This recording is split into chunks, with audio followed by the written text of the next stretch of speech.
Assalamualaikum warahmatullahi wabarakatuh dan salam sejahtera. Di sini Cikgu Roy bertemu kita lagi dalam sesi pembelajaran Pendidikan Jasmani dan Kesihatan tahun 5 dengan tajuk kita hari ini, Saya Sihat dan Cergas. Baiklah murid-murid, kita berada dalam unit ke-10, Cergas dan Sihat. Tajuk kita hari ini, Saya Sihat dan Cergas, seperti yang Cikgu katakan tadi. Murid-murid boleh merujuk buku teks muka surat 63 hingga 65 untuk mendapatkan maklumat lanjut. Standard pembelajaran kita pada hari ini 3.2.1 melakukan aktiviti meningkatkan kapasiti aerobik dalam jangka masa yang ditetapkan. 4.2.1 mengaplikasi prinsip FIT, Frequency, Intensity, Time and Type dalam meningkatkan kapasiti aerobik.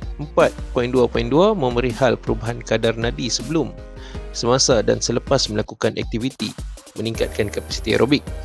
Manakala yang terakhir 5.1.3 mematuhi peraturan keselamatan di tempat melakukan aktiviti. Kriteria kejayaan hari ini, yang pertama, di akhir sesi pembelajaran murid-murid akan dapat: yang pertama, menyatakan maksud kapasiti aerobik; yang kedua, menjelaskan maksud prinsip FITT; yang ketiga, menerangkan perubahan kadar nadi sebelum, semasa dan selepas menjalankan aktiviti; dan kriteria yang keempat terakhir, menyenaraikan aktiviti-aktiviti yang dapat meningkatkan kapasiti aerobik. Baiklah, dah bersedia? Kita masuk. Okey, senarai aktiviti kita. Aktiviti satu adalah kapasiti aerobik, yang kedua FITT, dan yang terakhir adalah perubahan kadar nadi. Pada aktiviti yang ketiga ni kita akan ada sedikit pengiraan dan cikgu harapkan murid-murid dah bersedia. Baiklah, kita ke aktiviti yang pertama, aktiviti kapasiti aerobik. Secara umumnya, sebelum kita masuk ke kapasiti aerobik, kita kena tahu dulu apa yang akan kita belajar di bahagian ini. Secara umumnya, kecerdasan fizikal berdasarkan kesihatannya adalah salah satu tajuk di dalam silibus Pendidikan Jasmani tahun 5. Kecerdasan fizikal ada 5. Salah satunya adalah kapasiti aerobik yang akan kita kupas hari ini. Kemudian kita ada kelenturan, daya tahan otot, kekuatan otot dan komposisi badan. Jadi ada 5 bahagian. Kita masuk ke tajuk yang pertama hari ini, kapasiti aerobik. Apa dia kapasiti aerobik? Kapasiti aerobik bermaksud kemampuan individu untuk kekal cergas melakukan aktiviti dalam tempoh masa tertentu sebelum merasa lesu. Maksudnya kemampuan seseorang itu untuk melakukan aktiviti itu dengan sepenuh tenaga, kekuatan, kecergasan sebelum ia mula merasa penat. Okey, kapasiti aerobik ni adalah satu keadaan yang berkait rapat dengan yang pertama sekali, dia berkait rapat dengan jantung, daya tahan vaskular. Yang ini yang penting sebab kapasiti aerobik kebanyakan selalunya diukur dengan denyutan jantung, dan ia juga sebenarnya berkait dengan kemampuan paru-paru untuk menyerap oksigen ke dalam darah. Baiklah murid-murid, seterusnya contoh kan, ketahanan tubuh untuk beriadah kan, kapasiti aerobik. Contoh aktivitinya seperti berbasikal, berjoging, berenang ataupun menyertai senam aerobik dalam tempoh masa yang tertentu, ataupun tempoh masa tubuh badan mampu melakukan kerja di rumah, mengemas, membasuh kereta, mencuci pakaian sebelum kita mula merasa penat. Baiklah, meningkatkan kapasiti aerobik bermaksud meningkatkan keupayaan tubuh untuk melakukan riadah atau kerja di rumah ke suatu tempoh masa yang lebih lama sebelum mula merasa penat atau lesu kan. Sedikit sebanyak kita perlu untuk meningkatkan kapasiti aerobik kita supaya kita mampu melakukan suatu tugasan itu, ataupun kita menyertai aktiviti-aktiviti luar dengan keadaan tubuh badan yang lebih sihat. Ini akan membantu mengurangkan risiko kecederaan kan, dan kelesuan setelah melakukan riadah atau kerja. Terdapat beberapa aktiviti sebenarnya yang boleh membantu meningkatkan keupayaan aerobik kita, keupayaan kapasiti aerobik kita kan. Yang penting aktiviti-aktiviti ini perlu dilakukan secara sistematik, secara teratur untuk membantu meningkatkan keupayaan aerobik. kan. Yang penting dalam hal ini adalah prinsip FITT, kan. Prinsip ini boleh diguna pakai dalam aktiviti senaman dan boleh diamalkan bagi tujuan untuk meningkatkan kapasiti aerobik seseorang.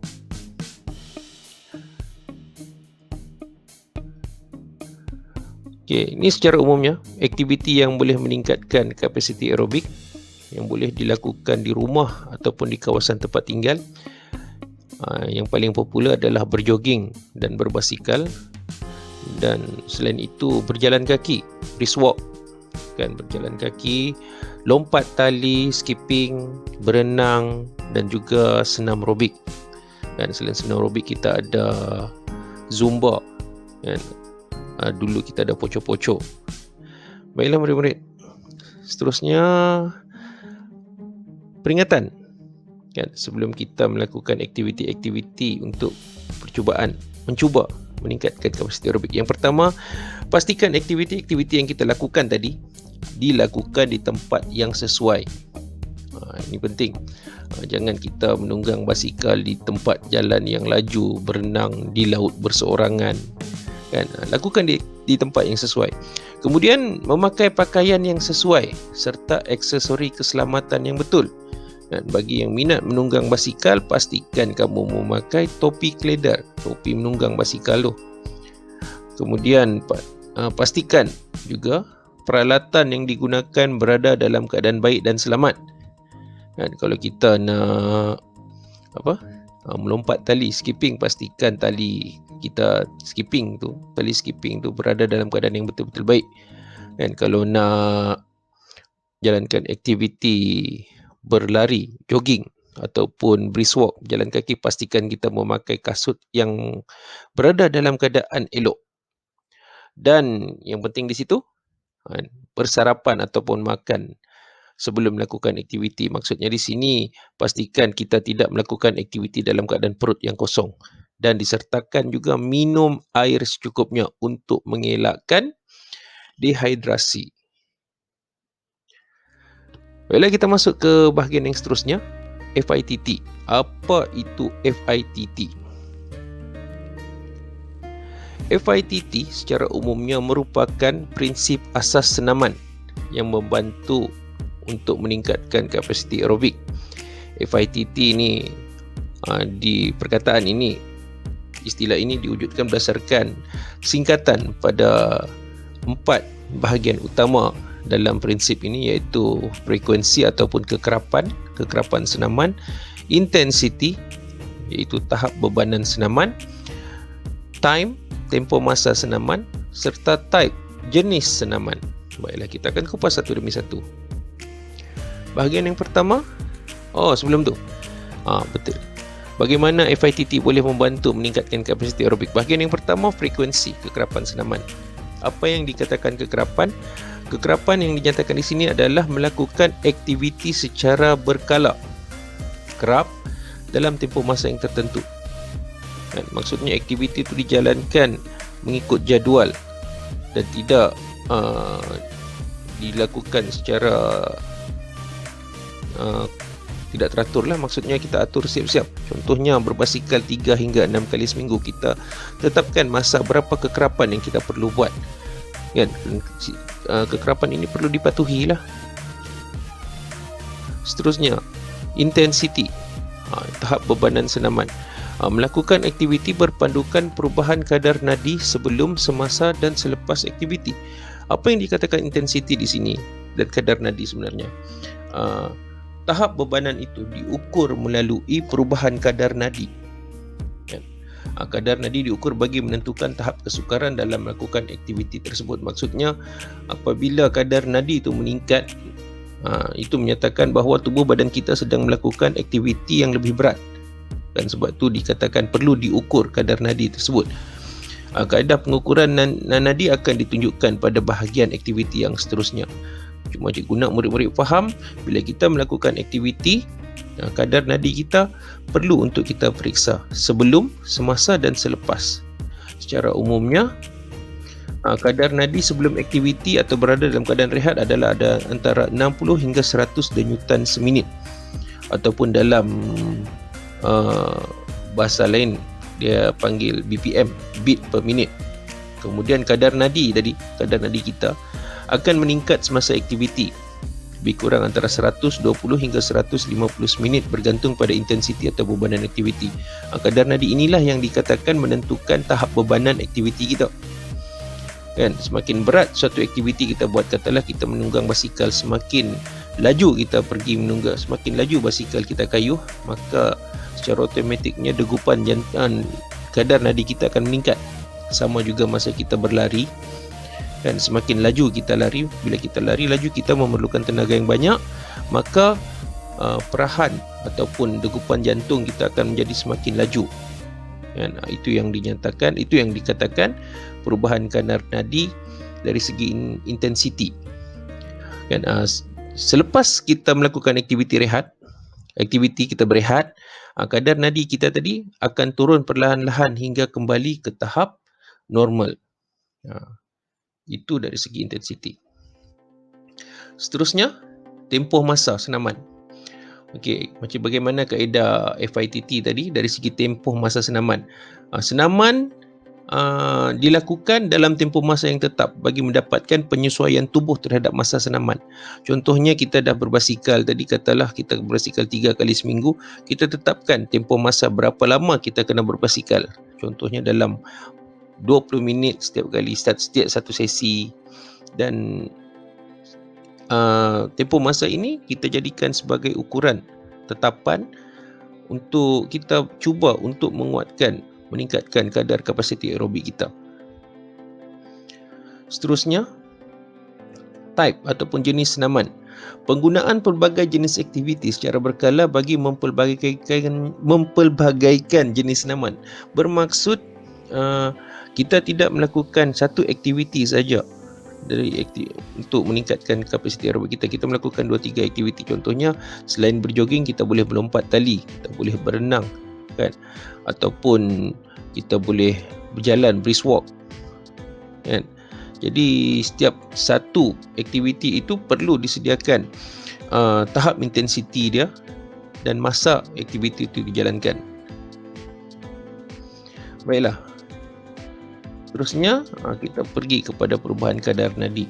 Sebab tadi cikgu ada sentuh tentang perubahan kadar nadi dalam bahagian intensiti prinsip FITT ni. Okey. Apa yang dikatakan perubahan pengukuran ataupun perubahan kadar nadi? Pengukuran dilakukan untuk menentukan intensiti senaman. Kita ukur untuk mengukur, untuk menilai tahap bebanan senaman atau aktiviti yang kita jalankan. Pengiraan kadar nadi latihan KNL, kadar nadi latihan menggunakan unit denyutan per minit atau BPM, dilakukan bagi menentukan tahap minimum dan maksimum beban kerja. Kan, dia ada tahap minimum, ada tahap maksimum yang dilakukan oleh jantung untuk meningkatkan kapasiti aerobik. Kadar nadi latihan yang sesuai adalah dalam lingkungan 65 hingga 80% dari kadar nadi maksimum. Mengapa perlunya kita tahu? Cikgu akan menerangkan. Sebelum tu kita tengok dulu bagaimana kita nak mengira kadar nadi kita. Okey, yang pertama kadar nadi maksimum. Kadar nadi maksimum, kadar nadi yang tertinggi yang sepatutnya kita boleh capai dalam keadaan sihat. Kan, rumus dia, formula dia adalah 220 tolak umur kita. Dan kalau murid-murid umur 10 tahun, kena tolak 10. Kalau macam cikgu umur 15, tolaklah 15. Kan? Kemudian kita dah dapat kadar nadi maksimum. Dari kadar nadi maksimum tadi kita boleh dapatkan kadar nadi latihan kita. Kan, kita kena tahu kadar nadi latihan minimum dan maksimum. Kadar nadi latihan minimum adalah 65% daripada kadar nadi maksimum, manakala kadar nadi latihan yang maksimum, kadar nadi latihan yang tertinggi kita sepatutnya perlu capai adalah 80% daripada kadar nadi maksimum. Kan? Kadar nadi latihan ni adalah kadar nadi yang sepatutnya kita perolehi, yang kita ukur, yang kita dapat semasa kita sedang melakukan aktiviti. Cikgu berikan contoh. Contoh seorang pelajar bernama Aznizam, dia berumur 10 tahun. Jadi kita kira kadar nadi maksimum Aznizam adalah 220 tolak umur dia 10, 210 denyut per minit, beat per minit. Dan kemudian kadar nadi latihan dia yang paling rendah dia sepatutnya capai 65% daripada 210 adalah 136.5 denyut per minit ataupun 137 lah. Manakala kadar nadi latihan yang paling tinggi dia perlu capai adalah 80% daripada 210 BPM, iaitu 168 denyut per minit. Jadi kadar nadi latihan bagi Aznizam ni adalah dalam julat 137 hingga 168 denyut per minit. Jadi semasa dia bersukan ataupun melakukan aktiviti, dia kena pastikan yang kadar nadi dia semasa melakukan aktiviti adalah dalam julat ni. Kenapa perlu ada dalam julat ni? Kita lihat di sini. Okey, kadar nadi yang perlu dicapai oleh Aznizam haruslah berada pada julat 136.5 ataupun 137 hingga 168 denyutan seminit. Ya, ini bila dia berada dalam kadar ni, ini akan membantu meningkatkan kadar kapasiti aerobik, kemampuan dia untuk melakukan kerja. Dan tapi kena dibuat secara berkala lah, macam Cikgu kata tadi. Kan? Kena ada kekerapan dia.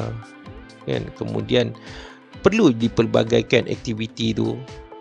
Okey, jika kadar nadi tadi yang dicapai oleh Aznizam semasa beraktiviti, katalah dia menunggang basikal, kadar nadi dia cuma 120 detik per minitnya bila dia ukur. Kan? Sebenarnya keadaan ini ia akan kurang memberi kesan kepada peningkatan kadar kapasiti aerobik. Maksudnya kita cuma bersenam tapi dia tidak memberi kesan yang banyak pada peningkatan. Kita nak kuatkan kadar kapasiti aerobik kita supaya kita boleh melakukan aktiviti lebih lama dalam keadaan tubuh badan kita tidak mudah berasa lesu. Kan? Jadi bila lebih rendah daripada kadar minimum nadi latihan tadi, ia kurang memberi kesan. Namun, yang ini kena ambil tahu ya. Jika kadar nadi lebih tinggi dari 168, ni kadar nadi latihan yang maksimum tau. Ianya mungkin memberi kesan negatif kepada tahap kecergasan dan membahayakan kesihatan sekiranya individu tidak kerap bersenam atau tidak mengamalkan gaya hidup sihat. Yang ini kena ambil tahu betul-betul. Dan jika kita melakukan aktiviti dengan denyutan kadar nadi yang lebih tinggi daripada kadar nadi latihan maksimum kita, yang pertama kesan pada kecergasan. Sebab apa? Kita mungkin akan merasa kelesuan, terlalu lesu atau terlalu penat selepas melakukan aktiviti, dan ia akan memberi kesan pada tahap kecergasan kita pada esok hari. Kemungkinan kita tidak mendapat rehat yang cukup ataupun kita memerlukan masa yang lebih lama untuk recovery. Dan juga boleh membahayakan kesihatan sekiranya jantung kita tidak begitu kuat. Kan?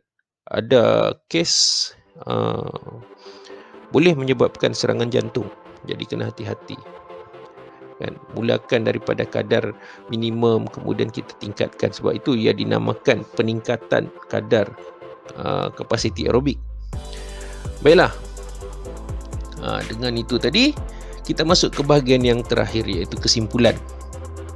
Kesimpulan yang pertama, kapasiti aerobik merupakan aspek yang menentukan tahap kecergasan individu melakukan aktiviti. Yang kedua, prinsip FITT, kan, frekuensi, intensity, time and type, dalam senaman dapat membantu meningkatkan tahap kapasiti aerobik seseorang dengan syarat dilakukan secara sistematik. Dan kesimpulan yang ketiga adalah penting untuk mengetahui kadar nadi latihan yang perlu dicapai bagi membolehkan aktiviti senaman atau latihan memberi impak positif kepada kapasiti aerobik. Dan kita kena tahu kadar nadi latihan kita yang mana minimum dan maksimumnya bagi membolehkan aktiviti yang kita buat tu sebenarnya memberi impak positif. Bukan kita buat saja tapi tidak memberi kesan yang begitu baik pada kapasiti aerobik kita. Baiklah, dengan itu makanya kita sampai ke penghujung sesi kita. Cikgu ucapkan terima kasih atas masa yang diluangkan dan tahniah kerana masih bersemangat untuk belajar, masih bersemangat untuk menuntut ilmu. Dan sebelum kita berpisah, cikgu kongsikan sedikit kata-kata nasihat untuk renungan kita bersama.